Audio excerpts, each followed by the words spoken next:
ओम शांति। 5 सितंबर 2022 की साकार मुरली से होमवर्क। आज की मुरली से हम स्वमान लेंगे, मैं मास्टर रहम दिल हूँ। अर्थात रहम दिल आत्मा सदा एक रस रहती है और फिराक दिल रहती है। एक रस रहने के लिए आज हम अटेंशन देंगे 2 शब्दों पर, क्लियर और केयरफुल। क्लियर अर्थात स्वच्छ मन, स्पष्ट बुद्धि।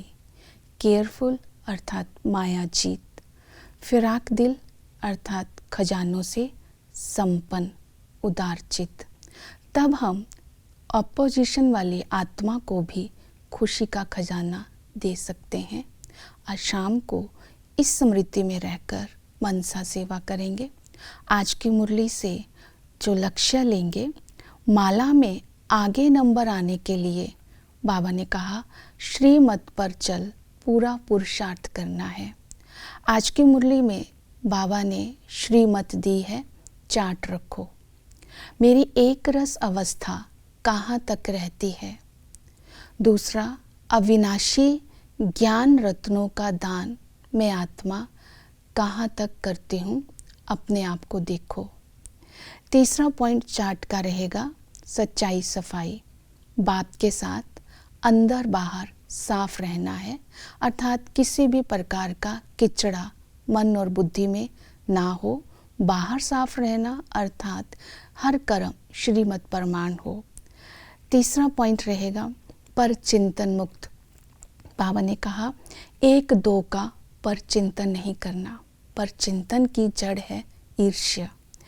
किसी उल्टी सुल्टी बातें ना सुननी है ना सुनानी है। इस बात से कोई सुनाए भी तो अनसुना कर देना है। और चौथा पॉइंट रहेगा निराधार। आज इस चार्ट को ध्यान रखना है, किसी से भी सर्विस नहीं लेनी है। हो सके तो अपना भोजन भी खुद ही बनाना है और देह अभिमान में नहीं आना है। देह अभिमान में आकर मुरली भी नहीं छोड़नी है, मुरली ज़रूर सुननी है। ये चार्ट आज चेक करेंगे। दूसरी श्रीमत है याद की। तो बाबा ने कहा माम एकम याद करो। किसी और को याद करना भी अज्ञान है। तो याद तभी कर सकते हैं अगर याद से होने वाली प्राप्तियां स्मृति में रखेंगे। बाबा ने कहा योग बल से तुम विश्व का मालिक बनते हो, क्योंकि भविष्य राजा के अंदर आत्मा शक्तिशाली चाहिए, योग बल जमा होता है। और आत्मा बुद्धिशाली चाहिए तो चक्कर फिराते रहना होगा, तो चक्रवर्ती राजा बनना होगा।